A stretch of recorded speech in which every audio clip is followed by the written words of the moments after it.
Hi guys, welcome to Shruth's Kitchen Dubai. நம்ம இன்னைக்கு பார்க்க போற ரெசிபி பீட்ரூட் வடை.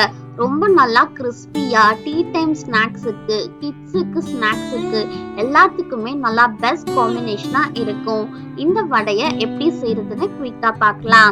பீட்ரூட் வடை செய்யறதுக்கு ஃபர்ஸ்ட் நாம 2 பருப்பு எடுத்து ஊற போடணும். தூர் தால்ல 1/4 கப்பு, சென்னா தால்ல 1/2 கப்பு. இந்த மெஷர்மெண்ட்டை ஃபாலோ பண்ணி செய்யுங்க. ரொம்ப நல்லா கிறிஸ்பியா வடை வரும்.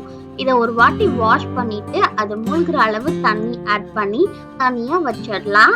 இது ஒரு 4 hours நல்லா ஊறட்டும். பருப்பு நல்லா ஊறிந்தாதான் சூப்பரா அரைப்படும்.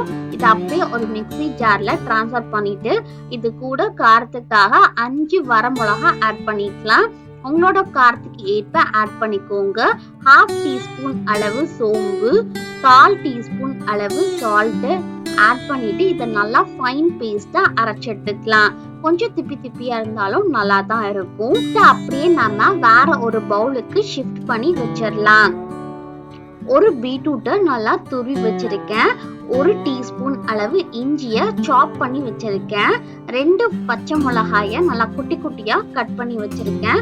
உங்களோட காரத்துக்கு ஏற்ப ஆட் பண்ணிக்கோங்க. 1 கொத்தளவு கருவேப்பிலையும் நல்லா குட்டி குட்டியா கட் பண்ணி வச்சிருக்கேன். இது எல்லாத்தையுமே ஆட் பண்ணிட்டு நல்லா கை வச்சு பிசைஞ்சு விட்டுக்கலாம். கடைசியா நாம 1 வெங்காயம் குட்டி குட்டியா சாப் பண்ணி வச்சிருக்கதையும் ஆட் பண்ணி நல்லா பிசைஞ்சுக்கோங்க. இப்போ ஷேப் கரெக்டா வரும். ஒரு கடாயில ஆயில் ஆட் பண்ணிக்கலாம். ஆயில் லைட்டா ஹீட் ஆனதுக்கு அப்புறம் கொஞ்சோண்டு நம்ம மாவு எடுத்து கையில தட்டி இந்த மாதிரி வடை ஷேப்புக்கு உள்ள ஆட் பண்ணிக்கலாம். அட் அ டைம்ல 4ல இருந்து 5 வடை வரைக்கும் போடலாம். நான் குட்டி குட்டி வடையா தான் போடுறேன்.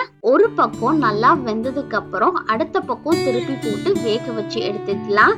மீடியம் ஃப்ளேம்ல வச்சு குக் பண்ணுங்க. சூப்பரா நல்லா கிறிஸ்பியா வரும் வடை. 2 பக்கமும் நல்லா கோல்டன் ப்ரௌன் ஆனதுக்கு அப்புறம் இதை அப்படியே நாம வெளியே எடுத்து வச்சிடலாம்.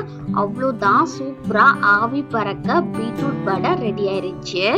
இது டீ டைம்ல சாப்பிடுறதுக்கு ஒரு பெஸ்ட் ஸ்நாக்ஸா இருக்கும். கண்டிப்பா உங்க வீட்ல இருக்கிற கிட்ஸ் பீட்ரூட் சாப்பிடல அப்படின்னா இந்த மாதிரி வடையா செஞ்சு கொடுங்க.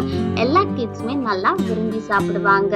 பீட்ரூட் வடைக்கான ஃபுல் இன்கிரிடியன்ஸ் லிஸ்ட் கீழே டிஸ்கிரிப்ஷன்ல கொடுத்திருக்கேன். செக் அவுட் பண்ணி பார்த்துக்கோங்க. நீங்க ட்ரை பண்ணி பார்த்துட்டு எப்படி இருக்கு அப்படின்ற உங்களுடைய ஃபீட்பேக் அண்ட் கமெண்ட்ஸை மறக்காம கீழே இருக்கிற கமெண்ட் செக்ஷன்ல என் கூட ஷேர் பண்ணிக்கோங்க. இந்த வீடியோ பிடிச்சிருந்துச்சு அப்படின்னா சப்ஸ்கிரைப் பண்ணிக்கோங்க. Bye guys, ish you all.